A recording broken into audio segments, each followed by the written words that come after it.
Honorable Principal Ma'am, worthy teacher, and all my dear friends. Good morning to you all. My name is Aadvik.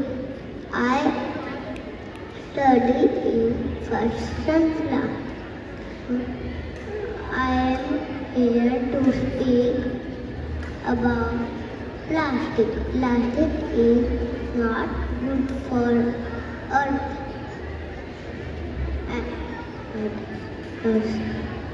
and us. It hurts the fish and harms the tree.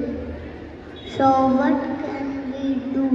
We should use cloth bag or paper bag.